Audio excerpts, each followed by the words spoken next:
నమస్కారం. నా పేరు రంగారావు, మాది వరంగల్. నాకు 10 years బ్యాక్ బోన్ యాక్సిడెంట్ అయ్యి బోన్ ఫ్రాక్చర్ అయి ఉండే. అయితే దాన్ని గార్డియన్ హాస్పిటల్లో స్క్రూ ప్లేట్స్ వేసినాడు. తర్వాత 10 years పోయింది ఇది ఆపరేషన్ చేసి. తర్వాత ఈ పెయిన్స్ వస్తున్నాయని వేరే డాక్టర్ కన్సల్ట్ అయినాము. అతను ఈ ప్లేట్లు స్క్రూస్ తీసేయాలని చెప్పినాడు. తీసినాడు కానీ ప్లేట్ వచ్చింది, స్క్రూస్ రాలేదు. దాని తర్వాత పెయిన్ ఎక్కువైపోయింది. వేరే వాళ్ళ ద్వారా డాక్టర్ అభిషేక్ గారు అభయ హాస్పిటల్లో వరంగల్ వస్తున్నారని తెలిసి అతన్ని కన్సల్ట్ అయినాము. అతను చెప్పినాడు, స్క్రూలు ఇలా ఇరిగిపోయినాయి, నీకు మళ్ళీ స్క్రూ తీసేసి రిప్పు వేయాలని చెప్పినాడు. సరే, మాకు కూడా సంతోషం, చెప్పిన మాటలు విని సంతోషం అనిపించింది.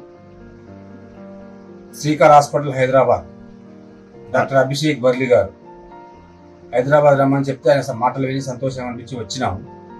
అతను కూడా వచ్చి ఆపరేషన్ చేసి రీప్లేస్మెంట్ చేసినాడు.